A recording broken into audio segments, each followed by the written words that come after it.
come together to counter the devastation, certain powers are trying their best to play down pluralism, internationalism, and multilateralism through decoupling other players and disrupting the established international institutions. However, for those choosing confrontation over cooperation, they have become, unfortunately, the ones that suffer the most.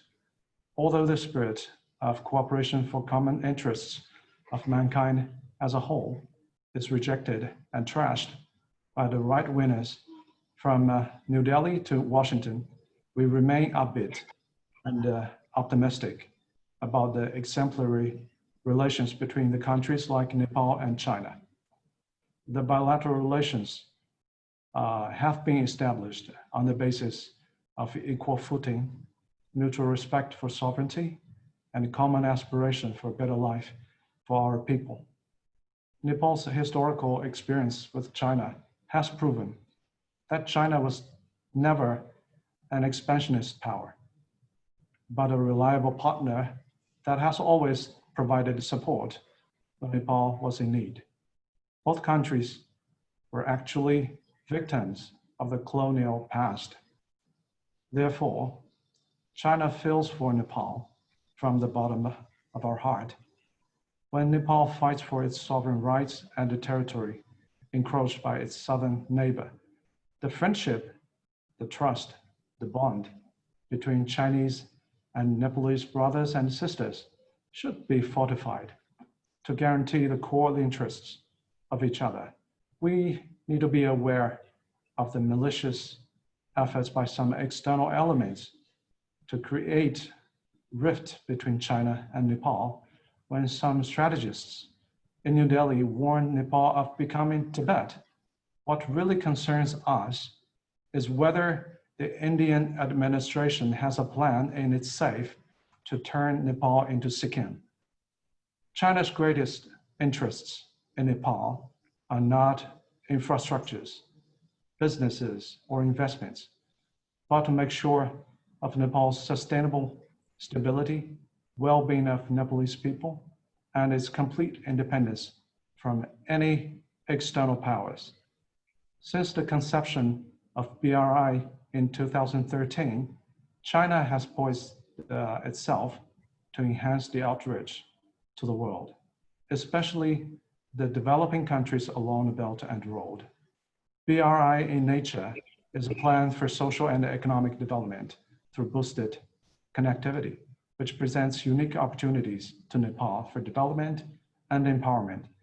Nowadays, many scholars and analysts are prone to elaborate BRI's geostrategic implications in encountering Indian supremacy in the subcontinent and the containment policy against China. We need to be very careful with this line of analysis so as not to be carried away by the Western narrative, which aims at using countries like India against China. The recent border clash between China and India has greatly strained the bilateral relations. The upcoming US presidential election has stimulated even more aggressive measures by Washington vis-a-vis Beijing. These new developments in both bilateral and international spheres have further complicated the regional dynamics and put Nepal in an awkward situation. Against this backdrop, how Nepal and China cooperate to cope with the urgent issues and cultivate collaboration in all possible fields for mutual benefits and securing peace and stability for the region is one of the most intriguing questions today. We look forward to the inspiring opinions and inputs from the esteemed speakers and the panelists as well. Thank you very much for participating in this webinar, ladies and gentlemen. So thank you very much. Dear Mr. Raj, now it's over to you. Thank you, Chairman Professor Huang, for your comprehensive, brief but comprehensive notes with sharing the session. The chair of this session, distinguished Professor Dr. Huan Yonsong, is the coordinator of China Center for South Asian Studies, CCSAS, one of the organizers of this webinar. He is the Professor of Law, Associate Dean at the School of International Studies at the Sichuan University. With the approval of the session chair, let me proceed forward the webinar. Before the formal start off, let me say a few words about the organizer. Nepal Institute of International Relations, NIIR, is an independent, non-governmental, non-profit making organization established in 2019, being registered at the government of Nepal with the objectives of doing research and conducting regular discussion forums on international politics, diplomacy, and foreign policy, and to support Nepal government to adopt necessary steps to make Nepal's foreign policy substantial for the betterment of the country and the Nepali people. Since its formation, it has already organized 11 webinars, the running one as 12th if being counted. Similarly, the China Center for South Asian Studies, CCSAS, of Sichuan University, one of the top think tanks in China, was established in September 25, 2017, focusing attention on policy research and consultation in South Asian affairs. The CCSAS aims to facilitate relevant decision-making of CPC and the central government of China. CCSAS is actively engaging in international exchanges and friendly cooperation with a number of research institutions in South Asia. CCSAS, having partners both in home and abroad, is currently working jointly with a number of institutions from Pakistan, India, and Sri Lanka as well. The center believes that the comprehensive and in-depth interaction between scholars and practitioners at the policy level can promote better understanding between the states and people in South Asia and beyond. The CCSAS is honored to work with the NIIR in co-hosting this webinar. We both organizers, the NIIR and the CCSAS, believe that the analysis of scholars present in this webinar shall be very fruitful. Now, let me formally welcome the speakers of this session. First and foremost, we are honored by the treasured presence of Honorable Mr. Narayankaji Shrestha Prakash, one of the senior most political leaders of Nepal. You are welcome, Honorable Mr. Prakash. Mr. Narayankaji Shrestha Prakash is currently a member of Nepali Parliament. He holds very senior position in ruling Nepal. Member of high-level Secretariat Committee and a spokesperson of the party. He served as the Deputy Prime Minister and Minister for Foreign Affairs in 2012 and Minister of Home Affairs in 2011. Mr. Prakash was underground to fight for republic and democratic system for almost 18 years and came to public in 2008 May after the demolition of the monarchy. Holder of master's degree in public administration, Mr. Prakash has written several politico-ideological books and many articles. He had edited a number of magazines like Mullankan and Janamat. Mr. Prakash has a good image of patriotic, vocal of good governance, and decent leader of Nepali political field. Thank you, Mr. Prakash, for being here with us. Similarly, we are honored by the esteemed presence of leader from Communist Party of China, Mr. Chang Xiaoqing. Mr. Chang, please accept our warm welcome in this substantial webinar as a distinguished speaker. Okay. Mr. Chang Xiaoqing is a director of Nepal and India Division, Bureau, yes. International Department of Communist Party of China, IDCPC. Yes. Mr. Chang is working in International Department of CPC since 2003.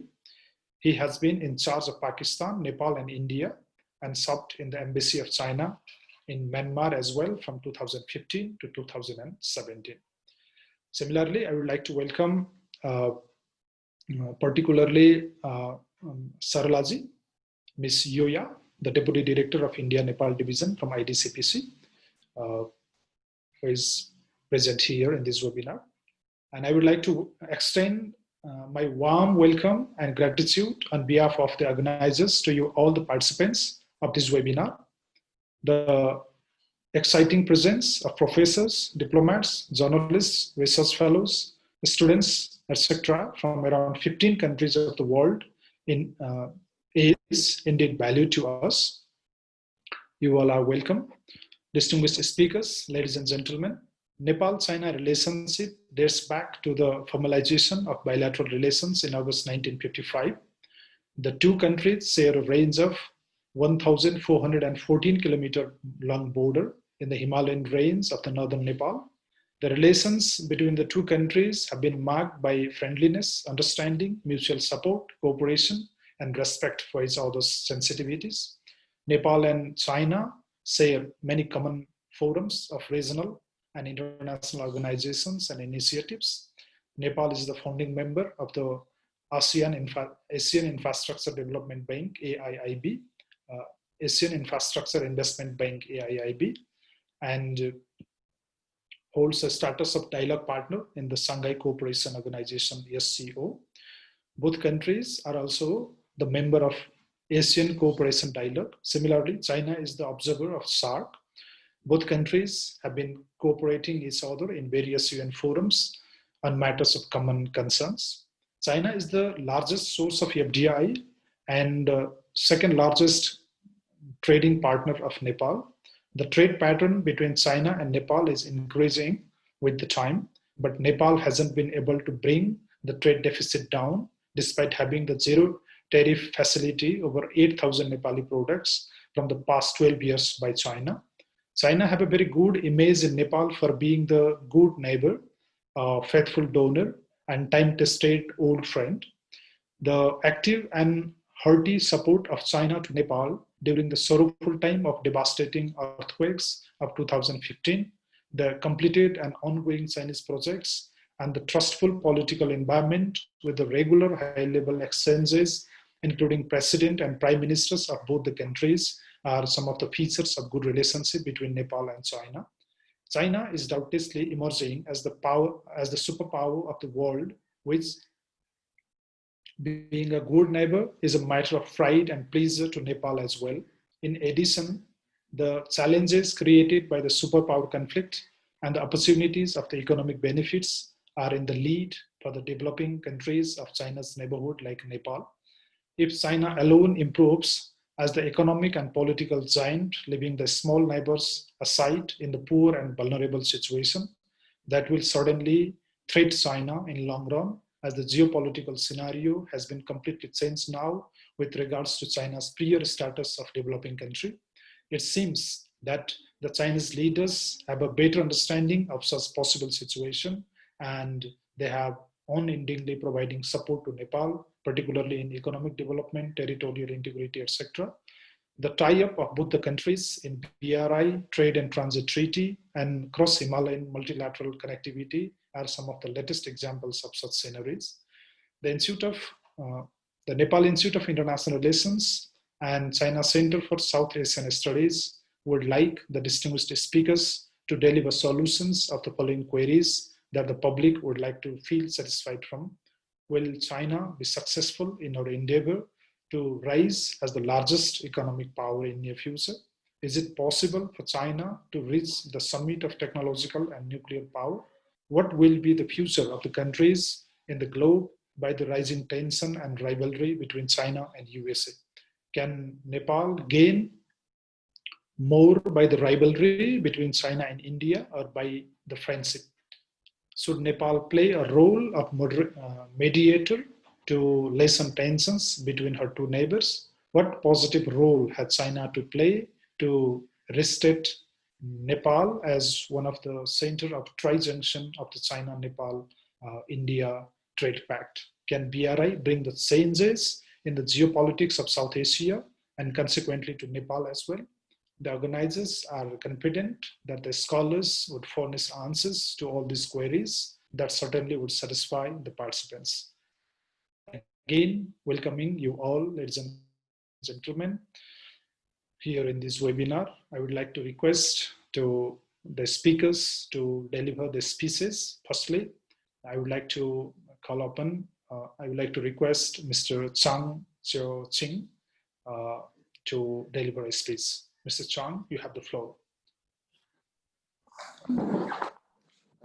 Good afternoon, ladies and gentlemen. distinguished His Excellency, Mr. Larajan Kaji Shrestha, former Deputy Prime Minister Nepal. Dear friends, I feel very honored to be invited to participate the Dynamism of Nepal-China Relations, co-organized by NIIR and CCSAS. We just celebrated the 65th anniversary of the establishment of the relations between China and Nepal, and Chinese President Xi Jinping and Nepal President Madam Bandari, Premier Li Keqiang of China, and Premier Prime Minister Oli of Nepal, respectively, sent letters to congratulate the 65th anniversary of the diplomatic relations, and give strong impetus to relations between our two countries. So on these occasions, we organized the Dynamism of Nepal-China Relations is another important activity to celebrate the important day of the 65th anniversary, and will surely further relations and the communications between China and Nepal. First of all, on behalf of the Bureau 1 of IDCBC, that means International Department of Communist Party of China, I would like to congratulate the workshop. Today, my speech focuses on 3 points. The first one is the China-Nepal relations. The second is the political party relations between China and Nepal. Third one is the cooperation between our two countries against the COVID-19 epidemic. As we know that the China and Nepal is the good neighbors linked by water and mountains. And over the past 65 years, our two countries, the relations between our two countries achieved great success development, which has 4 features, as we know them. The first one is the China-Nepal relations is always guided by the leaders of our two countries. Especially last year, our President Xi Jinping paid a state visit to Nepal and lifted and announced together with Nepal President the China-Nepal relations to be lifted to the level of strategic partnership of cooperation featuring everlasting friendship for development and prosperity, and bring our two countries' relations into a new era, that also marks that the China-Nepal relations stands at its best time in history.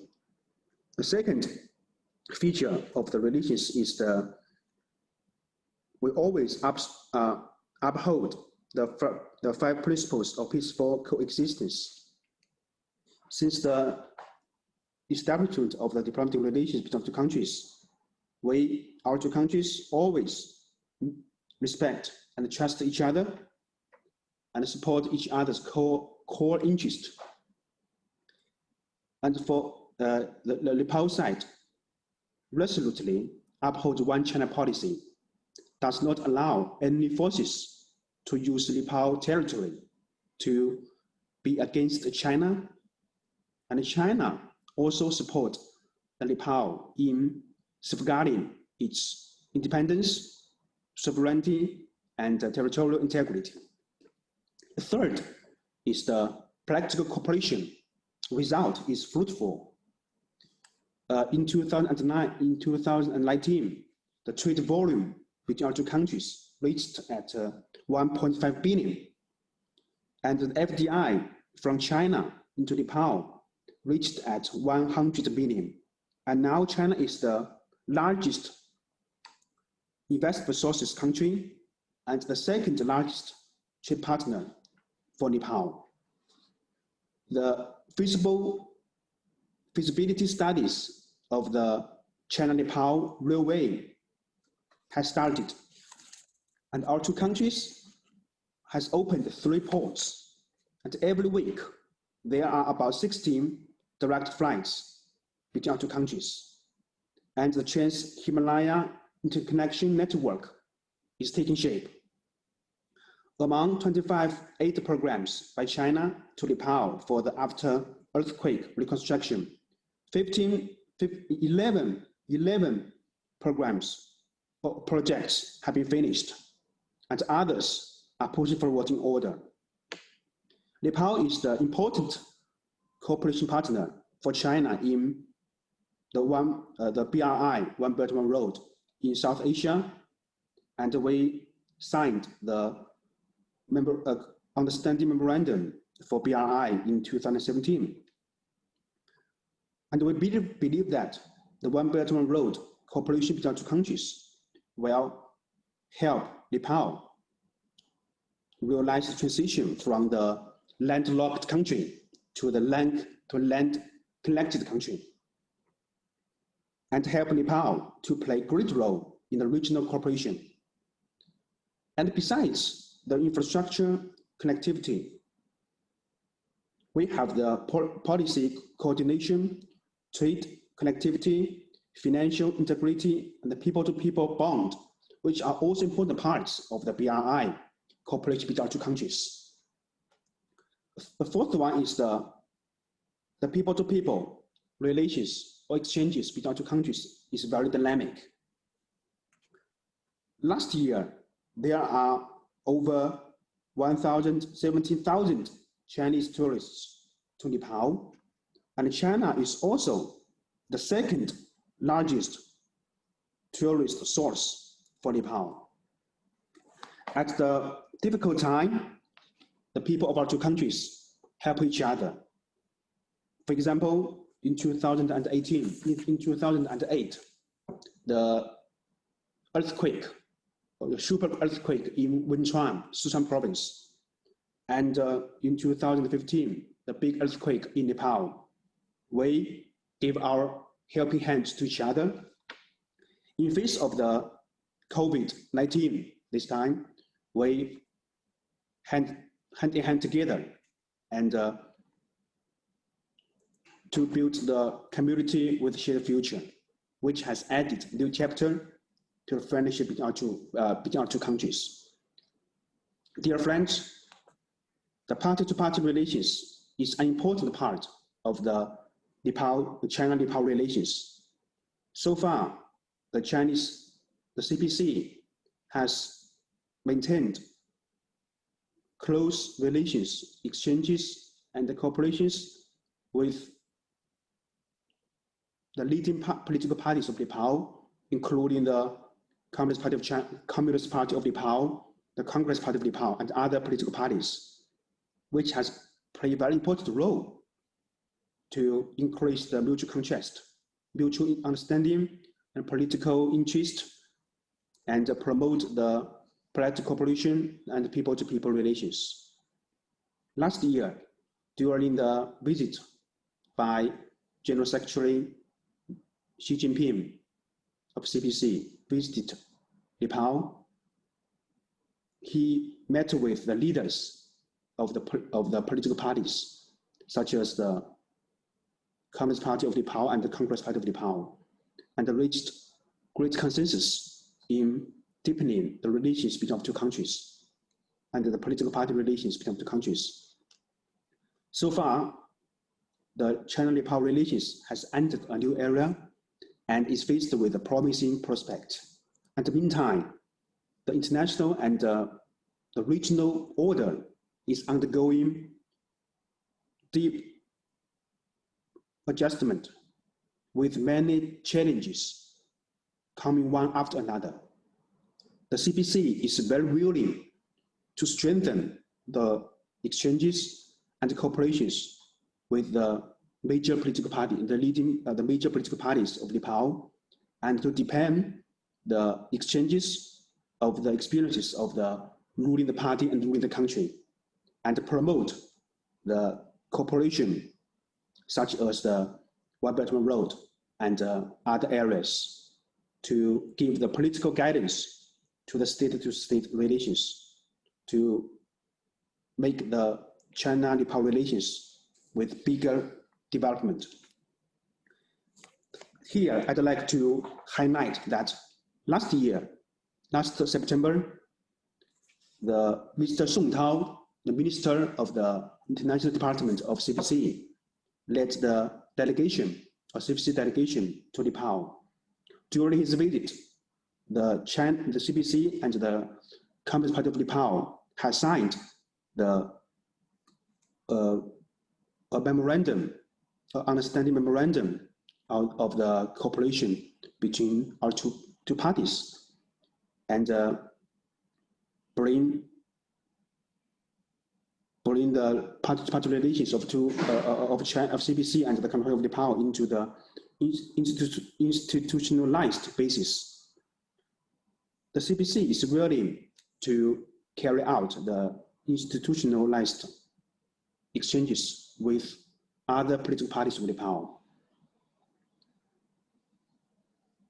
The Bureau 1 of the IPCPC, where I come from, is in charge of the relations or exchanges with of the CPC with the political parties of Nepal, and is very willing going on to devote to the exchanges, cooperations between our two countries and two parties. Dear friends, this year, the COVID-19 outbreak in many places in the world, which has brought severe challenges to China and Nepal and other countries. Now, under the leadership of CPC, with Xi Jinping as its core, we have achieved great results with strategic significance in fight against the epidemic. And at the moment of China's fight against the epidemic, the Nepal government, political parties, and the people have given us the brotherhood, support, and help, such as in February this year, the Silk Road Club of Nepal held the activity to support China's fight against the epidemic, which is the best evidence of the deep friendship between China and Nepal. We feel quite grateful and thankful for that. And Nepal is also support China's stand in opposing the politicization of epidemic, the tagging of virus, the stigmatization against China, and China's initiative to build the human health community. We also highly appreciate that. After the outbreak of epidemic in Nepal, the Nepal government, the political parties and people is also doing best to fight against the epidemic, which has achieved a positive result. We are glad to see that under the concerted efforts of the Nepal government and people, the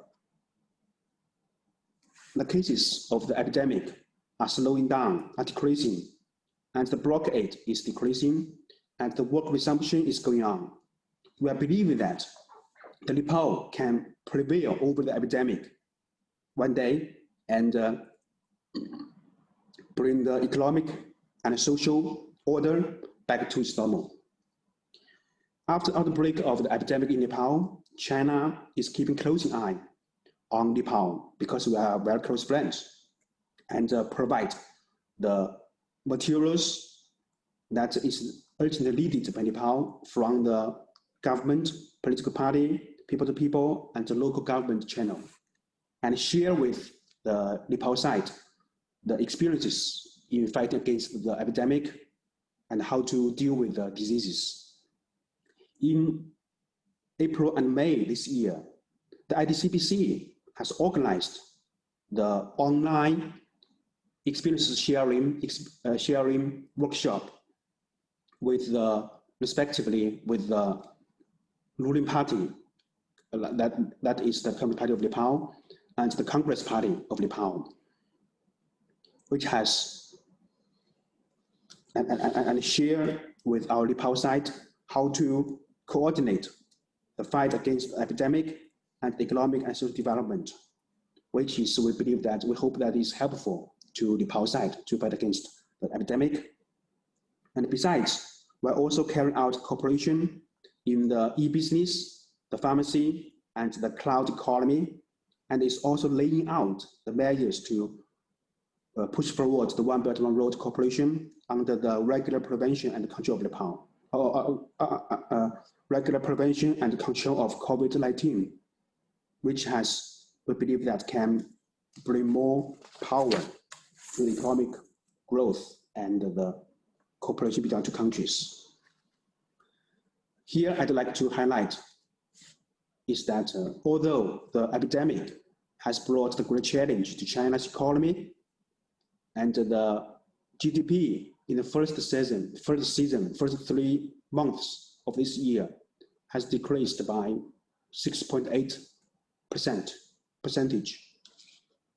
However, China is still has success in its economy, such as our resumption of work is accelerating, is speeding up, and the employment situation is generally stable, and our food, our grain, the supply is stable, and our financial market is stable, and the new economic power is forming.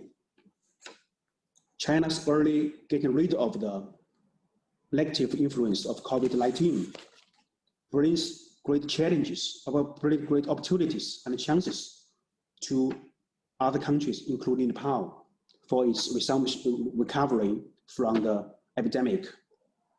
Some country, as we know that, just as the Mr. Huang Yusong mentioned that, some country is seeking to disengage with China, right, economically.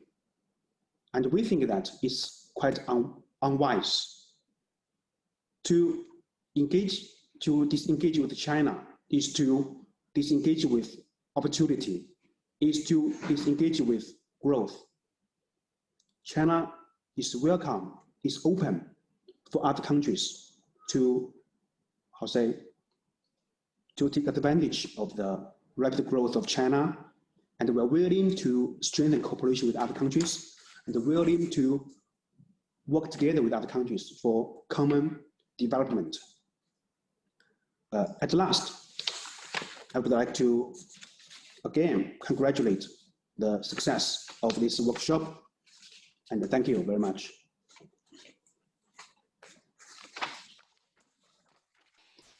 Thank you, Director of the India and Nepal Division of IDCPC, Mr. Chong, for your deliberation comprehensively. We will come back to you with some questions after the first round ends.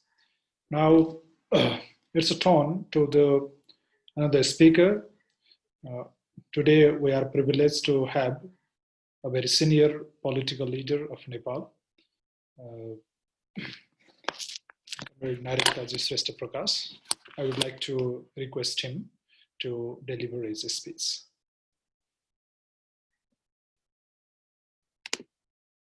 Yeah, you have to unmute.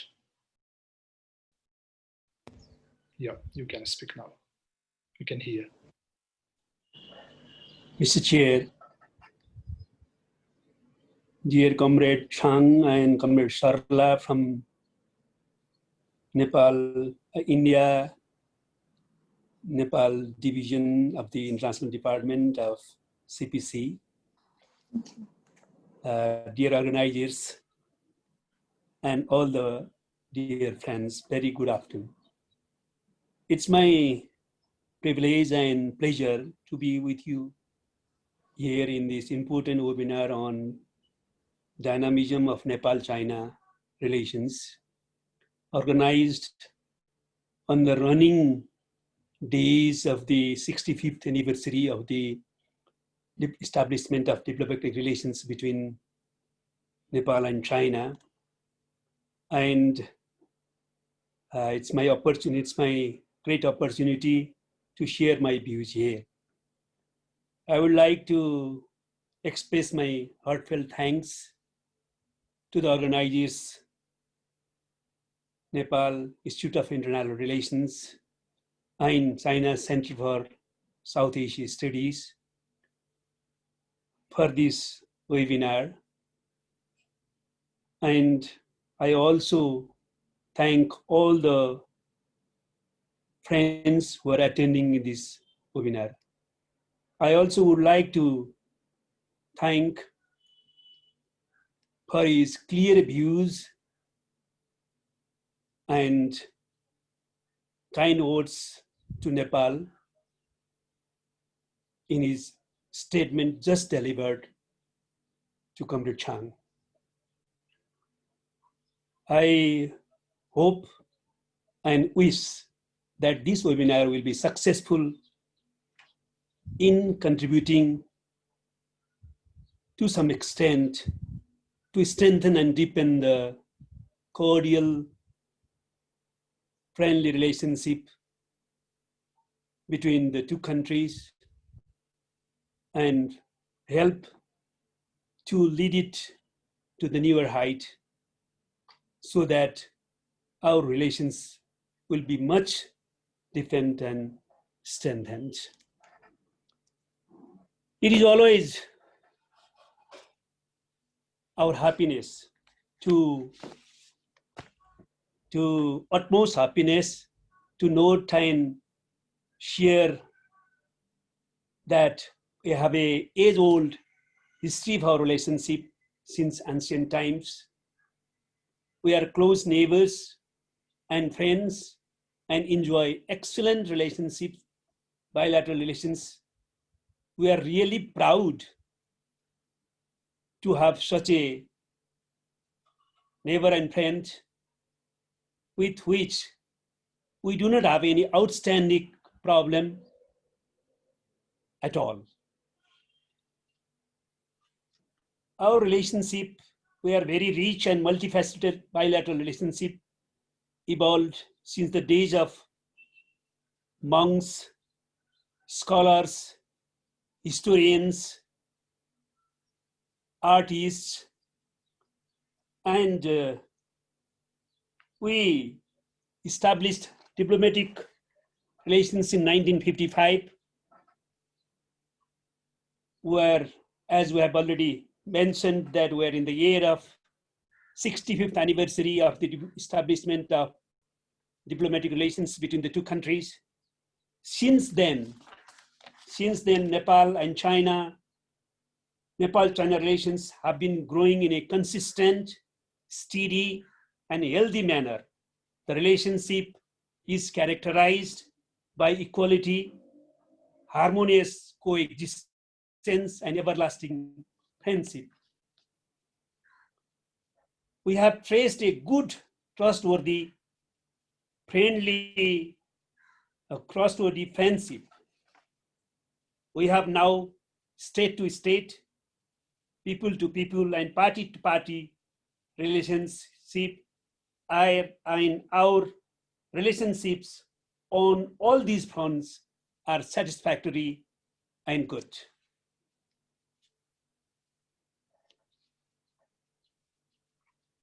Our relations and friendship are deepening, strengthening, and developing as per the necessity of the time. Signing of BRI in 2015, latest transit treaty and protocol, Trans-Himalayan multidimensional connectivity network project, and elevation of our friendship to the level of strategic partnership during the visit of President Xi are the recent developments in our relations. BRI is with the potential of taking advantage in Nepal's economic development. Transit treaty has opened the door to be really free from the unwanted hindrances and harassments in transit right and making Nepal a land-linked country. Trans-Himalayan connectivity network can give the opportunity to be massively connected with various networks and also open the railway link possibility in near future. Strategic partnership is long-lasting cooperation and development partnership with no concern of political and social system and its ups and downs, minor ups and downs. So we can state very clearly that Nepal-China relations are developing with positive dynamism, addressing the objective necessity of the time. Now I would like to discuss on some points of our friendly relationships. So what are the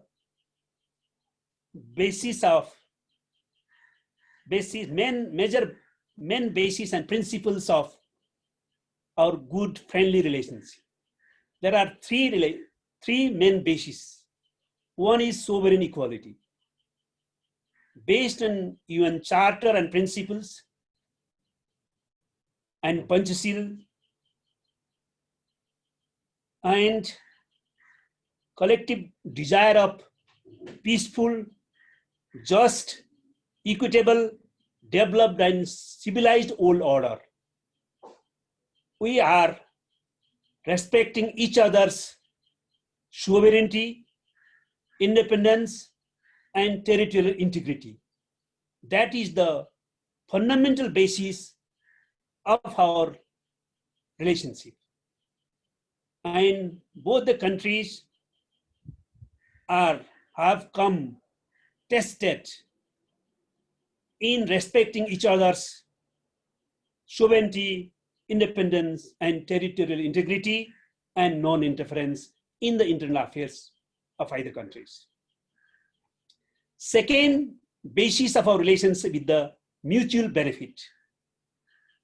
Third is the appreciation of each other's aspiration and sensitivities. So I think these are the three fundamental bases of our relationship. And why are we giving a high value to our relationship with China? Three things I want to emphasize on it. One is China always respects our sovereignty, independence, and territorial integrity and does not interfere in our internal affairs. Second is it supports in our homegrown political and transformation change process and any decisions taken by the people of Nepal. It has always supported, and it is with the decision of the people of Nepal, whether it be revolutionary change, political change, or any other decisions taken by the Nepali people. Third, China has been always supporting Nepal's development endeavors. It has contributed as a cooperation partner in our development. And you already mentioned, Mr. Chang, Comrade Chang, that China is the first rank FDI investor in Nepal. And the fourth is we have always expressed almost similar views and on international issues and in international forums. So these are the four bases and principles of our interrelations and why we have given high value to the relationship with China. So what Nepal is doing and it stands for. Nepal respects China's sovereignty, territorial integrity, and it firmly supports one China policy, and it does not allow any activities through its soil, through its territory against China and its other lands. And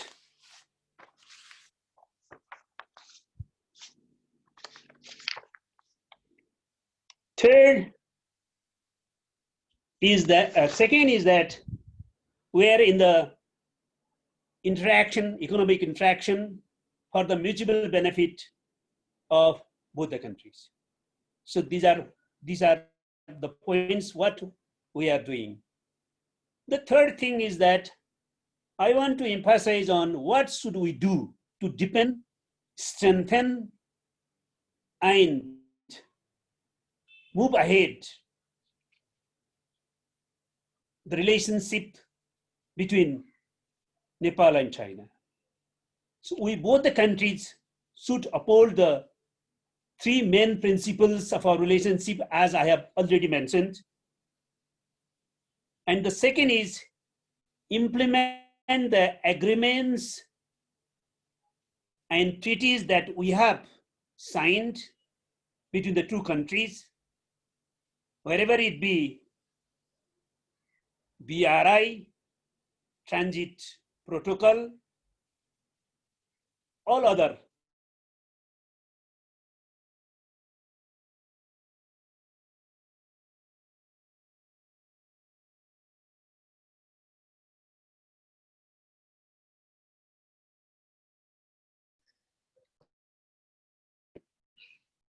Yeah, so we are not getting you, Honorable Mr. Prakash. We are not getting you. Please unmute. Yeah. Are you hearing me? Yeah. Now. Are you hearing me? Yeah, we can now hear. Now, I would request our Chinese comrades that what China should do in this process of deepening and strengthening our relationship and taking it further ahead. One is continue respecting the sovereignty, independence, and territorial integrity of Nepal and your policy of non-interference. In this point, I would like to draw your attention on the Lipulek issue. In 2015, when Prime Minister Modi of India visited Beijing, and China and India have signed one agreement which states that Lipulek will be used as the trade pass between the two countries. We have already, from the government of Nepal, officially we have already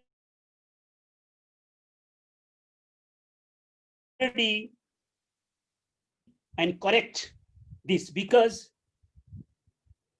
we have the historical evidences that Lipulek is our part. Not only that, we have broader protocol between China and Nepal, which does not indicate that that is the zero marker. That is the marker 1. We have yet to finalize the zero marker. Third thing is that India itself, Nepal's territory, it has officially accepted that it is the disputed land. So India itself has already accepted it as the disputed territory. So it cannot be an issue of agreement between India and China. So at least if trade route is to be used, at least the Nepal is to be engaged in that agreement. So I, on behalf of our party, request humbly once again to clarify the issue and correct it so that Nepal is always with China on the issue of respecting each other's sovereignty and territorial integrity. I hope that it will be corrected. Second thing is that China should give a leap to the economic cooperation in the development effort of Nepal. Not only that, China is our very good neighbor, and you are helping us in our development endeavors. We thank you for that. But now we are in the new historical epoch. We have ended the monarchy, autocracy. We have established new model of democracy, and we are trying to go towards economic development. And our whole focus is on economic development, social justice, paving the way for socialism, which has been directed by our new constitution. So in this period of economic development, we expect huge economic contribution from China. I also want to request you to consider the issue from another perspective also. It is not only the cooperation for the Nepal's development. It is indeed, it will be indeed the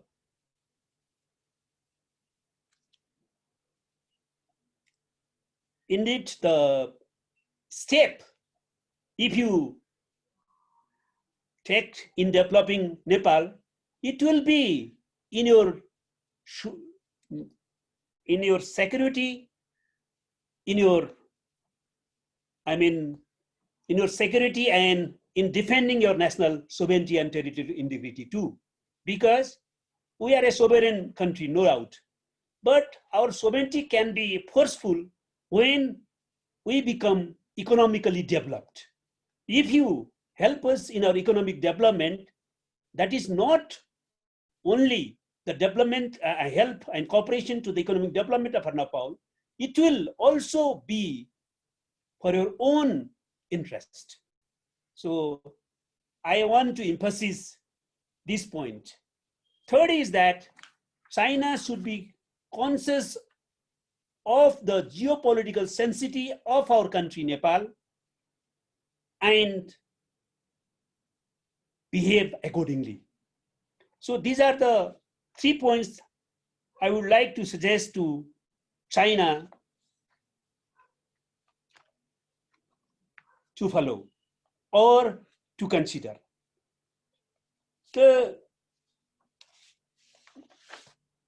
From Nepal side, what we should do?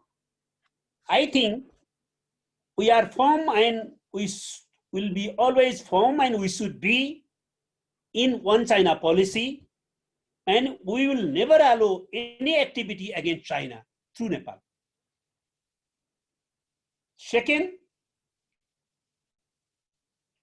we are aware, and we should be aware, that we should make our neighbors, including China, confident that Nepal is a trustworthy friend for all the time. It does not deal only on the basis of self-interest, and it is not crisis-driven. It does not play any card against any of our neighbors.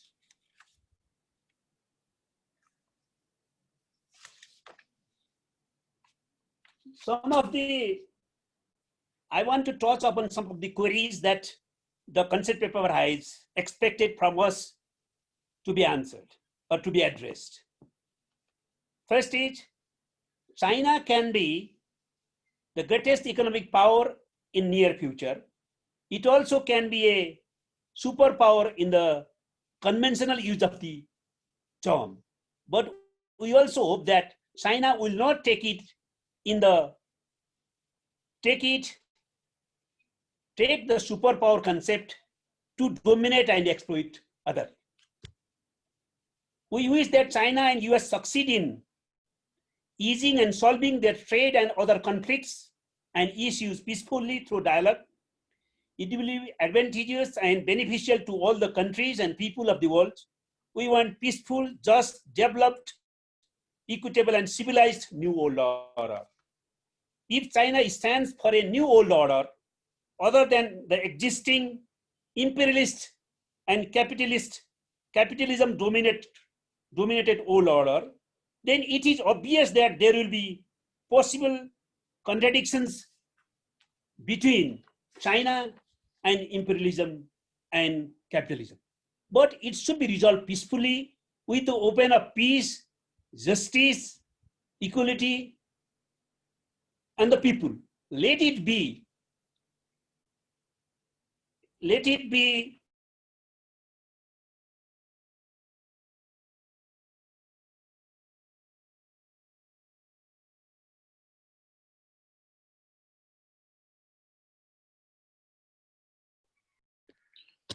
I guess there is some issues with his internet. We are not getting him.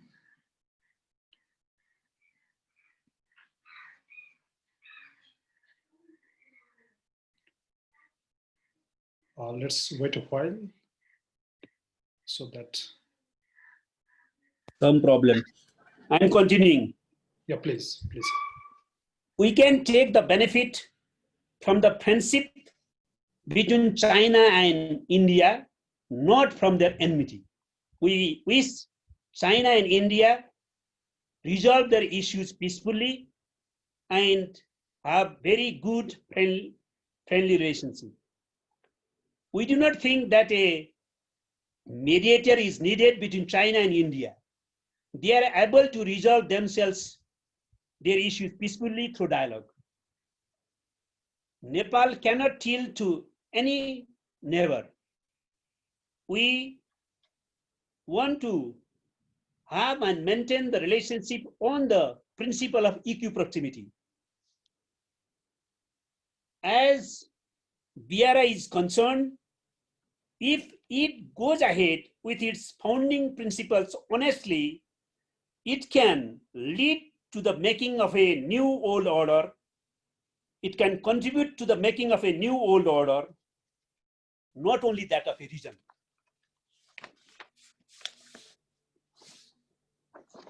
So, at last, I would like to draw the attention of all that now we are facing, the whole world is facing, and we too are facing the crisis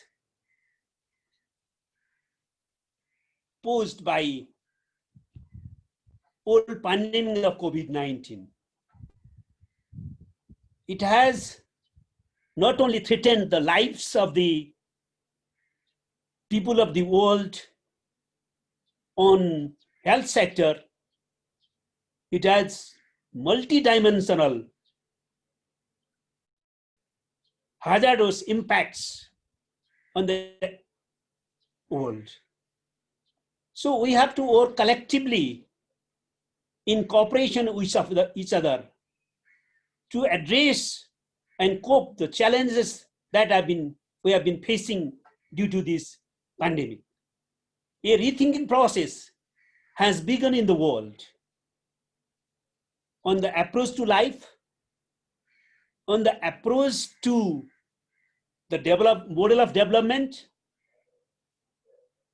and approach to the political and social system itself. So this is the high time to probe into the subject and rethink how we should approach our life, how we should save the nature, not only the capitalist model of development, which has ruined the nature and threatened even the existence of the humanity, but socialist model of development also has to take care of the nature agenda. only equality is not enough. First, we have to have the green model of development, then the equality. So we have to preserve the nature, and we have to have the socialist model of development with this green model of development. So I would like to request our friends from China, CPC and the government of China, which is advancing towards own model of socialism with Chinese characteristic. We hope that it will also work hard to address these new challenges posed as the threat to the humankind, economic development, and the old order. So I would like to think seriously, interact on it, and have a viable solution with the scientific socialism of the 21st century. Thank you.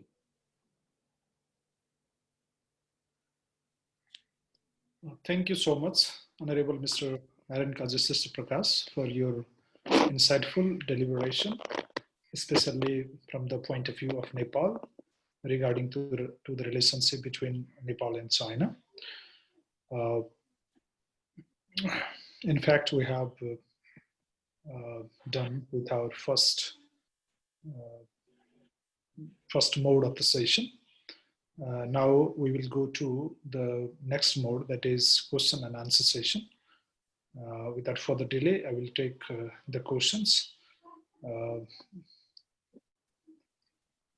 In fact, there are many questions, and I guess many more are coming. The first question goes to Mr. Chang from CPC. I guess he's hearing me. Mr. Chang, are you hearing me? Yes, I can hear you. So this is a question to you. We are greatly hoping for a progress in planned railway construction between Sigatse and Girong, which is later expected to be connected to Nepal.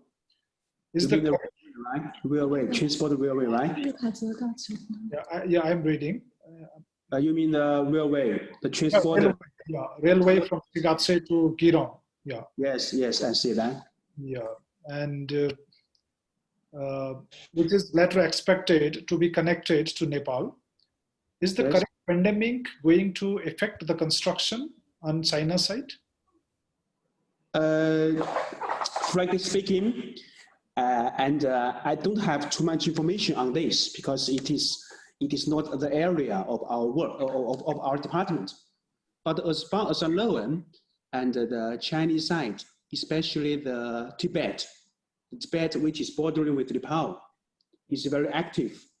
It's very active to push forward the construction or reconstruction of the railway between the Jakarta and the Geelong, because it is the very important part of the connectivity project, the connectivity program between our two countries, right? We are very active, and we also hope the earlier connection between the two important places. But frankly speaking, now because of the epidemic, the COVID-19, and some projects, especially the transporter projects, big projects, has been forced to be stopped because of the outbreak, and maybe the construction between the transporter railway is also has to be slowing down, but it does not stop. It does not stop, and now not only the railway does not stop, and other projects under the BRI or other areas is also will, I believe, speed up after the epidemic. So now, and China is also planning with other countries how to push forward, facilitate the BRI cooperation under the regular prevention and control of the COVID-19, including the Nepal. We also consider to build up the what we call the green channel or express channel to restart the cooperation between our two countries. And also for the railway, as far as I know, the feasibility study, the pre-feasibility study is finished, but now the feasibility study is going on. But we believe that after the epidemic, especially the epidemic in Nepal is also going on. So after the epidemic is under effective control, and the trans-border railway projects will speed up. I believe that. Yeah, that is my answer. Yeah, thank you. Thank you for a brief answer. There is another question that goes firstly to you and then after to Honorable Mr. Prakash. Nepal signed BRI before 48 months, and President Xi visited Nepal almost 10 months ago, and several MOUs have been signed in between two countries. However, neither in BRI projects nor implementation of signed MOUs between two states is not active as expected by common people. So there are two queries regarding that. What may be the reason behind delay of this project? And two, as a common people, Chinese university graduate, how as a common people, how we may contribute to make the relations between the two countries more stronger and to support our slogan, friend in need is a friend indeed. Yeah, these are two queries. Did you get?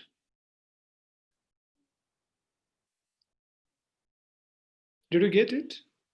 Mr. Chang, this is to you. Yeah, I'm not hearing you. Maybe. Question, right? Yeah, firstly to you and then after to Kamil Prakash. Okay. And second question, and I think this is about the BRI and other MOUs following the BRI project, and BRI, why, right? why that has been delayed since it has been before 48 months, and what can be the role of the academia to strengthen the relationship between two countries. These are the queries to you, and then after to Kamil Prakash. 就是说我们的那个是说我们这个签署了这么长时间这个 MOU 之后，到现在一直迟迟都没有建成 delay 呢？ delay， 对，就是一带一路的这种建设。But I think that the cooperation is going on, right? And it is not. I don't think that it is delayed. I think it is made. We know that to start to carry out a project, there are many procedures to follow, such as we need to carry out the feasibility study, right? We need to negotiate some business, right? And negotiate. So this is the homework we need to do before start the projects. So it is not delay. It is just some preparation for the cooperation of the projects. And besides, other as far as I know, some projects, big projects on the BRI is going on very smoothly, such as some the power, how say the 水利是吧? The power plant, and it's an airport, the Bokla airport, the projects are also going on. So it's not delay. It is not delay. And the 签是2017是2019年签的是吧? And last year in 2019, when your president, Bandali, visited China, and our two sides signed the, the memorandum on the BRI last year.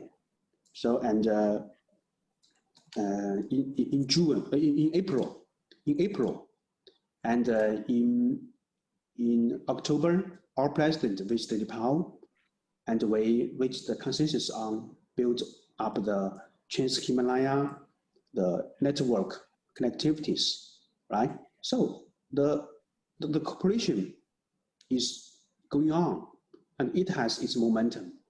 It has, it is not delay. It's not delay, as far as I know.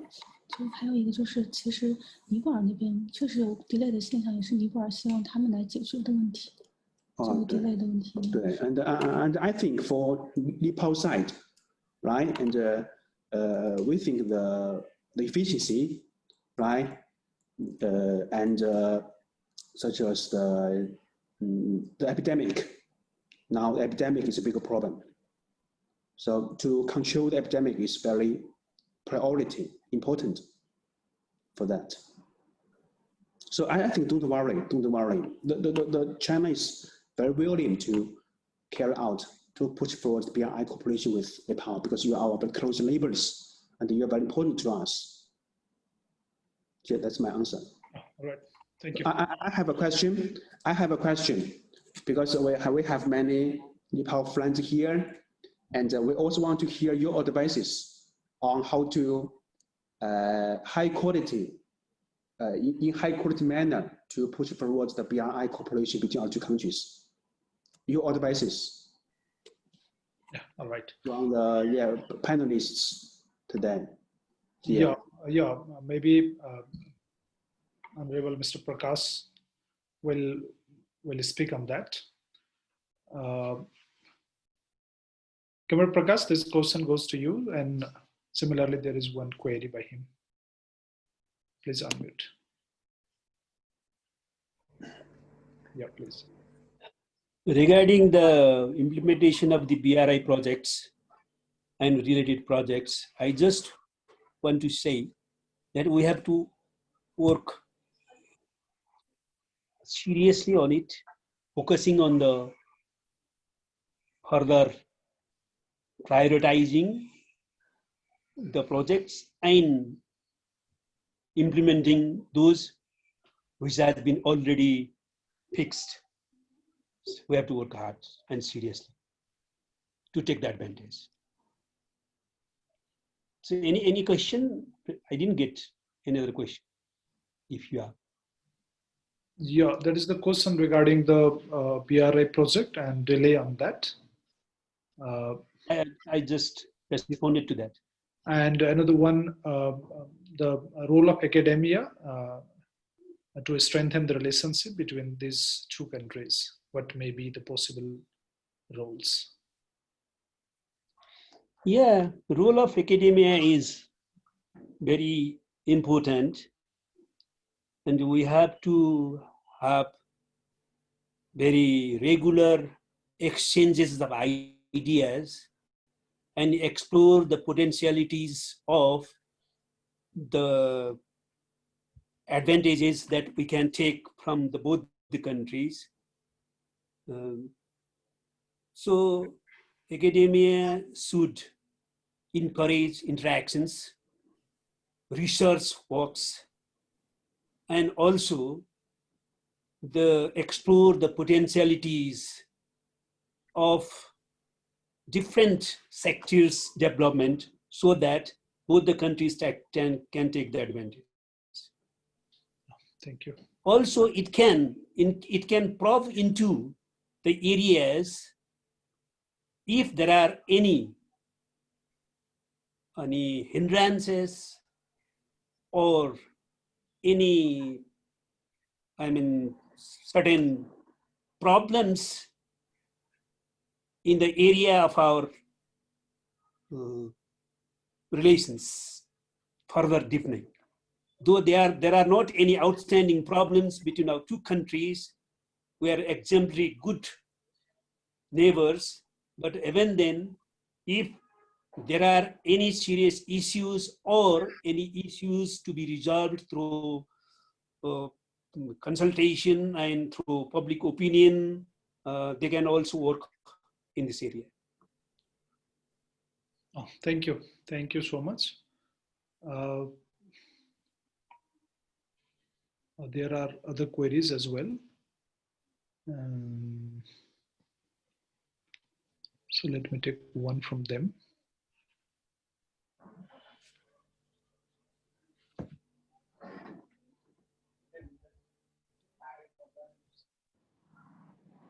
Would you please comment on past Nepal-Tibet treaty mentioning to help each other in war and peace, and recently China agreeing to Nepal's proposal of zone of peace? Yes, I have, frankly speaking, I have never heard of the past Nepal-Tibet treaty mentioning to help each other in war and peace. Maybe it's about the history. And agreeing to Nepal's unification. of peace. I have never heard of that. I don't know where the source. You can escape. Yeah. Yeah, you can skip the question as well. Yeah, there is no. But as far as the law and Nepal is very supportive to China's stand on the Tibet issue, so we quite appreciate that, including the Tibetan in Nepal, and we also have some treaties, some treaties in to handling the Tibet issue, especially those Tibetans in Nepal. Yeah, we quite.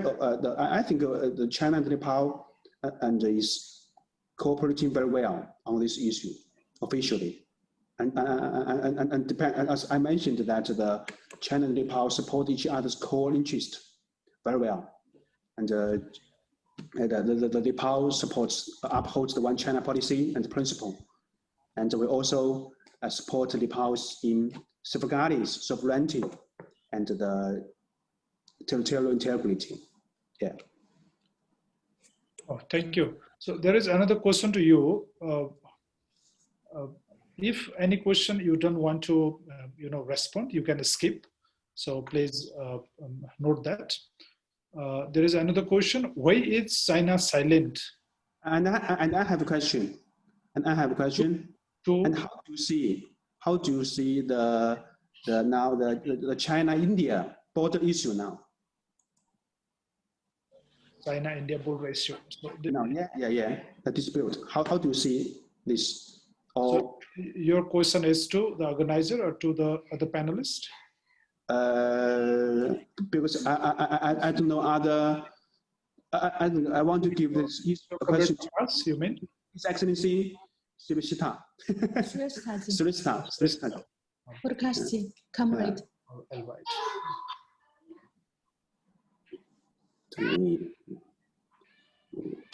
We hope and take this question to Comrade Prakash. Yeah, he's hearing you.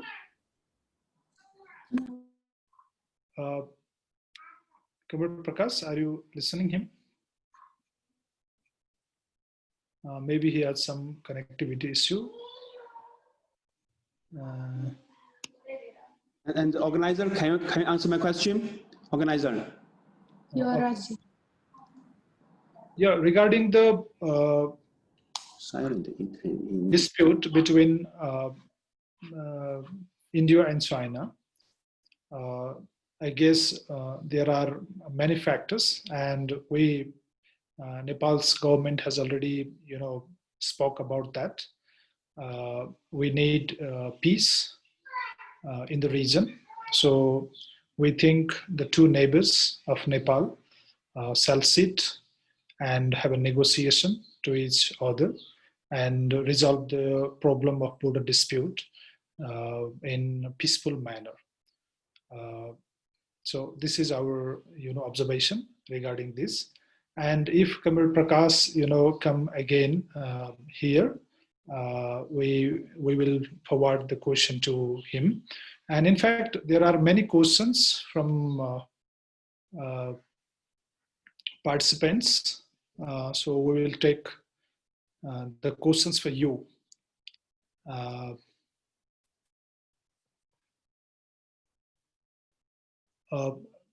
Mr. Chuang, this is another question to you. Yeah.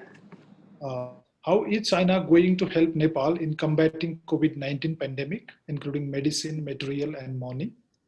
Is there any plan in place by the China government? This question just I mentioned in my speech that I think China, first of all, and we would like to thank Nepal side to help us either such as some political parties and some people send their supports to China in combating the COVID-19. So first of all, secondly, I think that China help Nepal in such as in material, such as the mask, right? And the mask, and also the experience. I think experience is very important in combating. And we also, such as in party channel, we invited our IDCBC, organized 2 experience sharing workshop with the political parties. One is the CPM, one is the Congress Party of Nepal in June and May, in April and May this year, respectively, too. And we also invited the very top expert, Mr. Zhong Nanshan. Maybe you notice that which is the national hero, is the best doctor or professor in combating the COVID-19 in the world. We invite Zhong Nanshan to this workshop to share with his experience in combating the COVID-19. And we also, and such as some the local governments, the Xizang the Tibetan government, and some enterprises and some people also give their support or the aid, the material, also the pharmacy to Nepal. For Mr. Zhong Nanshan, the doctor, the professor, he himself donated around 100 million, 1 million RMB materials, including the machines, the oxygen machines, and the medicines, the Chinese traditional herbal medicines to Nepal, to combat the COVID-19. And I think in the future, and China will continue to support Nepal in combating the COVID-19, also according to the lead of Nepal side. Yeah. Oh, thank you. This is what we have done. I think we will have done more to in this fight against the COVID-19. Yeah. Thank you, Mr. Chuang, for your response. So So thank you very much for giving this moment to introduce. Yeah, we have more questions. We have more questions. Each other in this epidemic.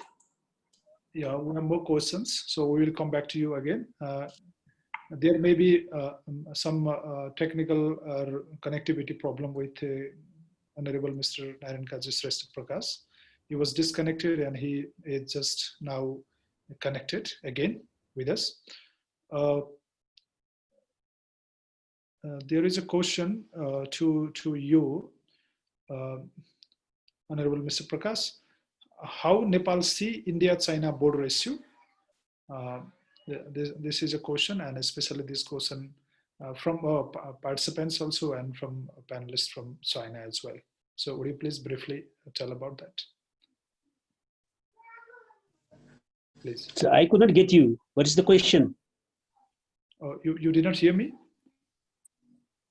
Hello? Yeah, I could not hear you. Now are please you tell me again, what is the question? I could not get it.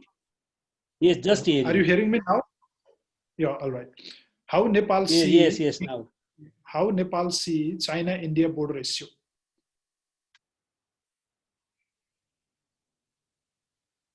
I got it. Yeah, please. Did you get the question? Yeah, Yeah, please. yeah. It's your turn. Though I had already mentioned in my statement also, I just want to clear once again that we believe that our two neighbors, China and India, are able and competent enough to resolve the issue peacefully through dialogue. We want the amicable solution on the rational ground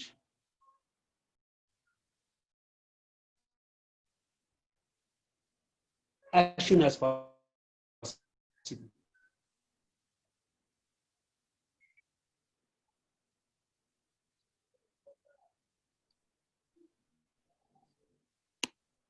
I think you are having. Is there any problem? Yeah, we are not hearing you so well. There is an interruption. Please proceed on. Please continue. Are you getting me? Hello? Hello? Yes. Yeah, we are hearing you. Please continue. Yeah, I just mentioned very clearly and repeated actually that Nepal believes that our two neighbors, China and India, are able and competent enough to resolve the border issue peacefully through dialogue as soon as possible. We wish them success. Oh, have you done? Yeah, all right, thank you. Mrs. Chang, there is another question to you. Are you getting me? Yes. Yeah.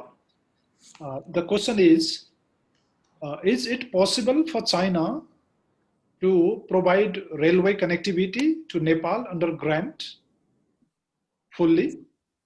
If China could provide 100-kilometer Araniku highway in 1960s, when China was not economic power with limited trade with Nepal, isn't it possible for China to fully fund railway when Nepal has such a huge trade deficit and China is an economic giant? Did you get the question? Yes, I got the question. Yeah, please. I think to me, personally speaking, it may be, how say, to connect the any cooperation is based on the mutual benefit and win-win basis, right? And not only it should be both sides. Both sides should benefit from this project, right? And as for the cooperation between China and Nepal, it is the same. It should be the mutual benefit, right? Mutual benefit. And I think because our two countries are good neighbors and close friends, and I think in our cooperation, we can give more, we can give some, how to say, benefit, give more benefit to Nepal side, right? To figure out the best arrangement in the share of the benefit, right? But this arrangement should be the mutual benefit basis. Should be the mutual benefit basis, and I think we cannot say that one fully give another, right? So it should be a mutual benefit. So I think that this is my personal idea.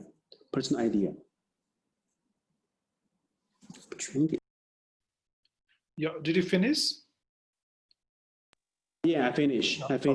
Yeah. All right. So there is another question to you. My key point is that mutual benefit. Any cooperation is based on the mutual benefit, right? This side benefit, another side should also benefit, right? But on condition of this, we can give more benefit. We can give more benefit to Nepal side. All right, yeah, we got you. There is another question to you. These days, many Chinese companies are involved in Nepalese construction activities, but at the same time, a good number of them have been blacklisted for poor performances. Though we have soft corner, we are not in a position to materialize them. What do you think? Do you have any comments about that? Frankly speaking, I have never heard that a good number of the Chinese company have been blacklisted for poor performance in Nepal. But what I can tell you is that for those Chinese companies working overseas, the CPC and Chinese government demand them. We have a demand, ask them to perform according to the laws and rules of the local country. And besides this, we ask them to perform the CRI, that is the company responsibility, CSR, the company social responsibilities, to ask them to fulfill the CSR. And as far as I learned that some Chinese companies in Nepal, on the one hand, they are seeking commercial benefit, profit. On the other side, they carry out a lot of the CSR to help the locals, to give them job opportunities, to help them, to build the schools, the bridges, the roads, right? And to share with their profit benefits with the local companies. And so this is what the Chinese companies bring to the development of Nepal. Even if there is maybe some company which has the poor performance, right? Poor performance. I think but the mainstream is the Chinese company are performing quite well. I believe that. Yeah. Thank you. So there are two queries to Honorable Mr. Prakash. We go to him with two questions. So one by one may be better. Just now you mentioned Nepal would like to be a land-linked country, but I think such an analysis relies on the fundamental promises of the economic interdependence theory, which states that the two countries dependent on each other for trade will not likely go to the war. But now China-India relation has been in a difficult time. If this situation doesn't ease soon, does Nepal have any plans in such case to develop its economy, as its number one and two trade partners are in difficult relations? To Comrade Prakash. You are muted, sir. Please unmute first. Yeah, please speak. First of all, we hope that China and India will resolve their issues very soon, and they will maintain their good relationship. We hope so. Second thing is that sometimes these type of problems between the neighbors or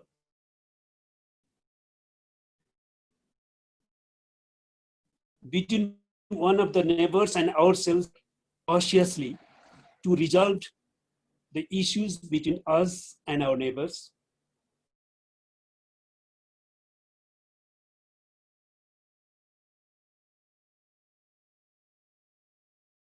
Maybe you have a worse internet today in your home. So there is a repeated interruption.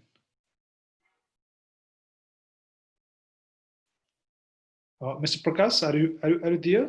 Are you hearing me?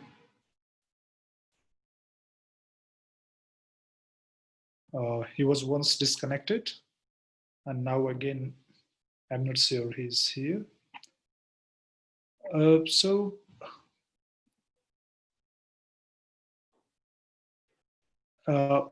We have not much more questions now. We'll take one or two, and then we will wrap up the session.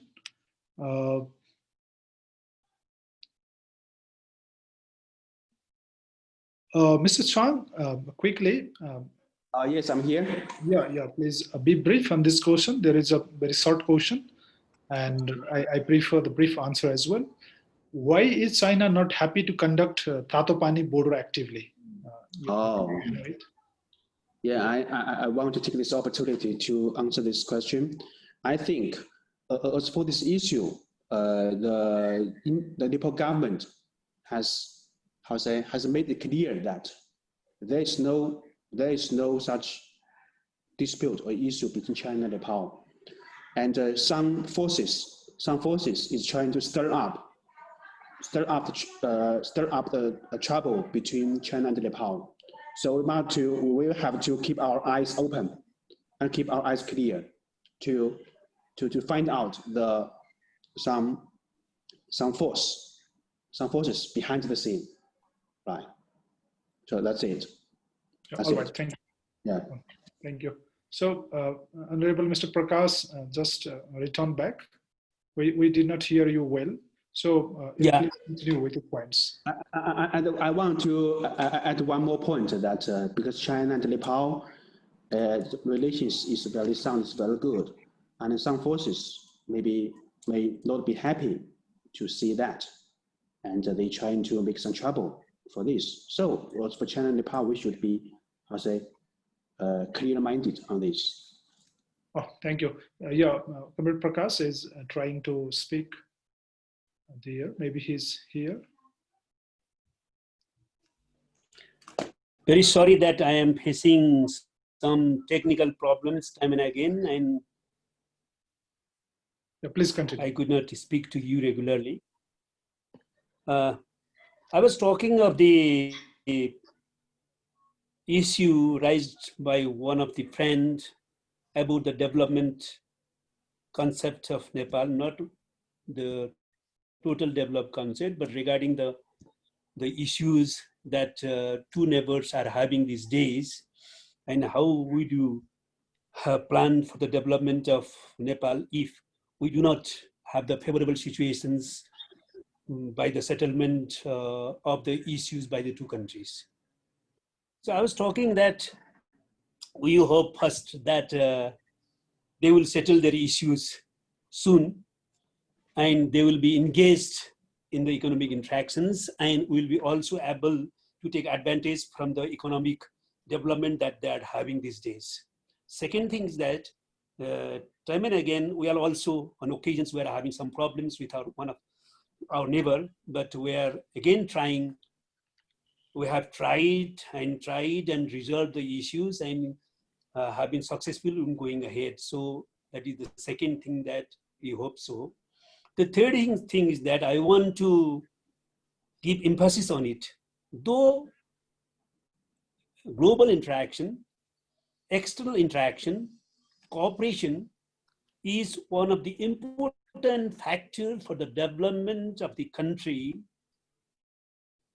today, but one should be very clear that external aid, donation, or funding, or external money should not be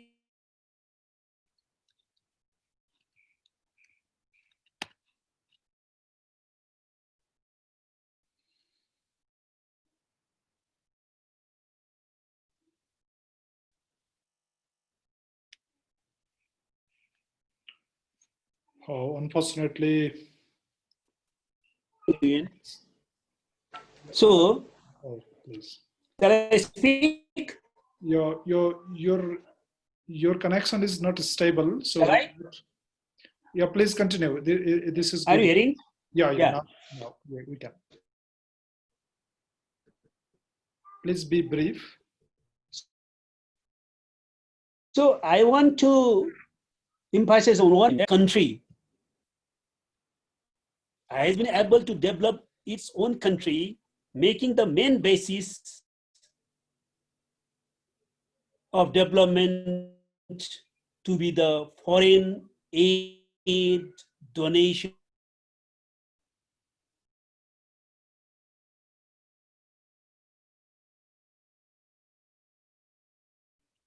Oh, it's really a bad internet, maybe. So we are not hearing him so well. I'm sorry. There is one question for him. We are not hearing you. I'm so sorry. I have been facing time and again the technical errors and the problems, and I am not been able to continue speaking continuously. Please What to try do? last. Please try last. This time we can hear you. So Like? no country should think that the main basis for its development is the external or foreign contribution. We have to take the help, cooperation, either FDI or the aid, but one should try to develop its country on its own. That is what we have got the opportunity now. Because of the compulsion, at least because of the compulsion, we have now got the opportunity to develop a self-sustained economy. Right now, through the agrarian revolution and other areas to be explored so that we can go to the reconstruction of our economy. Sure, all right. So there is a last question to you. Maybe there are other questions, but these questions are unrelated to the topic, maybe. So we will not take all the questions. So please consider this one as a last question, and we will wrap up the session after this question.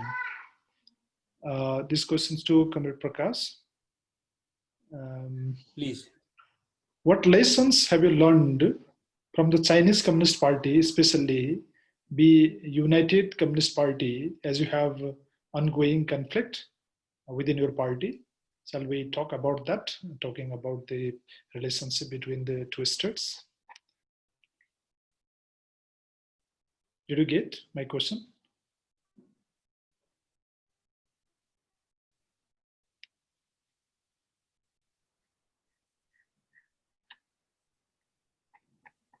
Hello?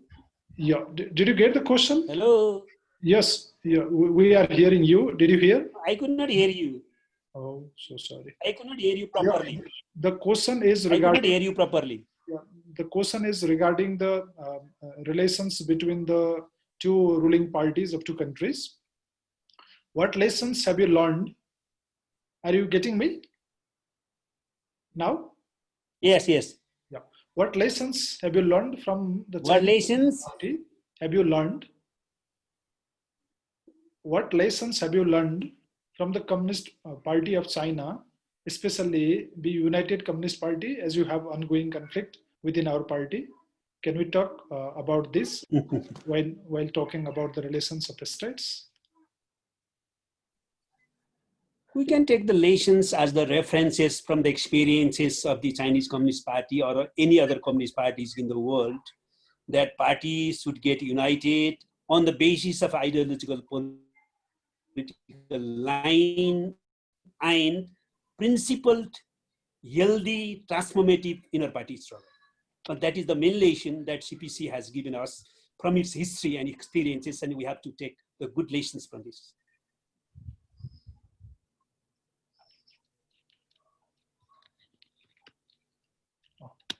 Thank you. Thank you, Honorable Mr. Prakash. Thank you, Mr. Chang. for being here with us in this webinar. We think that this webinar is successful with your comprehensive and in-depth remarks following the issues. Though there are many issues between the relationship that can be taken into account as a discussion. But today we maybe did not catch all the aspects of the relationships. We hope we will keep talking on about the issue in the days to come as well. So thanking you all, especially the panelists and the participants of this webinar, and all the team, especially from NIIR and the co-host of this webinar, CCSAS from Sichuan University of China. I would like to say goodbye and would like to request to the chair, Professor Dr. Huan Yun-song, to deliver a brief concluding remarks and to wrap up the session. Professor Dr. Huan, the chair of the session, please. Okay, thank you, Mr. Raj. I'm very, very grateful to our Nepalese and Chinese speakers for sharing your insightful views on China-Nepal relations and other issues of contemporary relevance. I'm also thankful to the panelists for your participation and the straightforward questions. These are at least three things, I think, that we have consensus to a certain degree. First, China is a force for peace and development at both regional and global levels, despite of rising tension and rivalry between major powers. But China will not give up the policy of engagement with the United States. China's cooperation in trade, investment, and technology with other countries, including Nepal, is not a threat to their political institutions or security.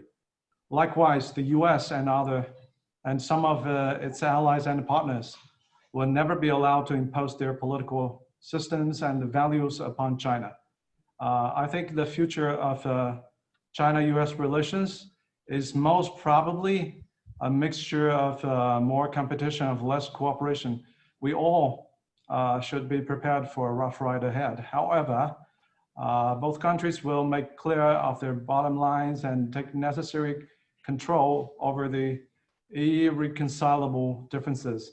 China is interested in working with all countries around the world, and we sincerely hope that the US stop forcing or seducing its allies and partners to take side.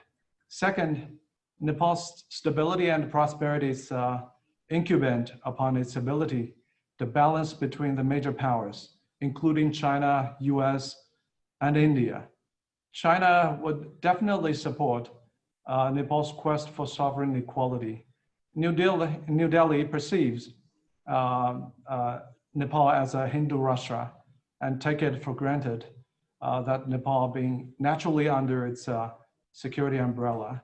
Therefore, Nepal should review and revise its special relations with India by prioritizing its own national interests. I think the recipe to gain more from its neighbors is to maintain equal distance with China and India, or the consequences could be arm twisting, embargo, and regime change. Kathmandu has done a pretty good job in this regard for decades. I think what is needed for the moment is just constant fine-tuning. Thirdly, it is in the common interests of China and Nepal to continue to build the bilateral relations, cooperations, and continue to have each other's back through thick and thin. We cherish and appreciate the friendship and support from each other. At the same time, we should recognize that the colonial legacy left by the British has protracted repercussions on China-Nepal relations. Very often, China is forced to look at its relation with Nepal through the prism of India-Nepal relations, which is sad. When it comes to the issue of trijunction of Nepal, China, and India, I think China's position has been very clear from the very beginning. And our position is probably misinterpreted as favorable to New Delhi's claim on Kalapani. I have to say it's dead wrong to think that way. We firmly believe that the decision to make Lipulekh Pass as the contact point or trade route with India is not equal to affirming India's territorial claim over that piece of land. We acknowledge that the territorial dispute over Kalapani, Limpiadura, and Lipulekh between Nepal and India, and encourage both sides to resolve the dispute through political dialogue. Personally speaking, I think Nepal has a much stronger case on this issue. We are surprised to see India insisting the unilateral cartographic changes to the maps, which does not seem to hold ground from the perspective of international law. Anyway, we would like to work more closely with Nepal by taking advantage of BRI when economic and political development bearing fruits and puts Nepal in a better position that India can no longer afford to ignore. I think a solution for the dispute will finally, hopefully, emerge. We have very short time and many questions remain for further communication and exchanges. This is the first time for CCSLS and NIIR to co-host a webinar. We want to have more of these discussions in future to focus on various topics of our shared interests. I look forward to your proactive support and participation in future. Finally, congratulations to our Nepalese friends and Chinese colleagues for the very, very successful and fruitful webinar. You've answered a lot of important questions ranging from railway linkage across Himalayas to territorial dispute between Nepal and India, and to the joint efforts to fight against coronavirus. And they are very good food for thoughts. Once again, thank you very much, ladies and gentlemen, and have a good day. So over to you, Mr. Yuvraj. Oh, thank you. Thank you so much. And we say goodbye to all. We would like to request all the participants to leave the meeting because we have a small engagement here to the speakers of this webinar. So please leave yourself. Thank you.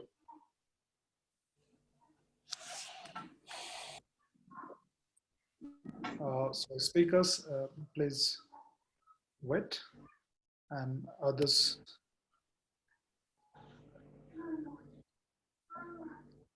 I request all the participants and all others except the speakers, please leave.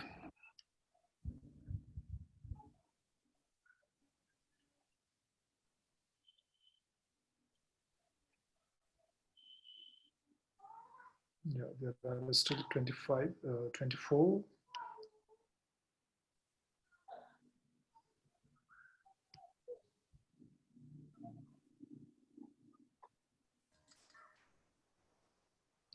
सरलाजी एकछिन है एकछिन यहाँ साथीहरु जाँदै हुनुहुन्छ अनि हामी एकछिन कुरा गर्छौं तपाईं साथी छोडेपछि त्यो हामीले जो कमरेड प्रकाश जी सँगसँगै छोटो कुराकानी गर्न मन लाग्छौं हुन्छ हामी एकछिन यहाँ साथीहरु जाँदै हुनुहुन्छ अझै पाराज दुबाईको म्यानेजमेन्ट धन्यवाद धन्यवाद थ्यांक यू जाँदै हुनुहुन्छ एकछिन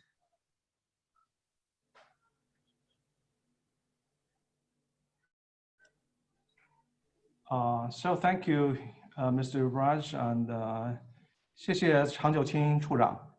我们今天就这个到这里了，非常感谢您。您是四川大学的是吧？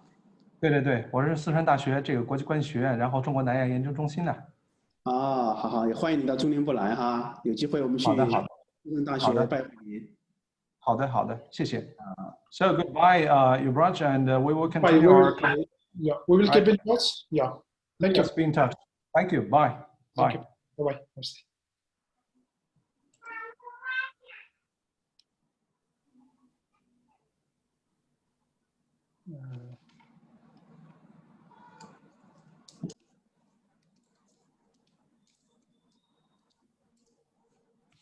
Please wait a moment. I'm just managing.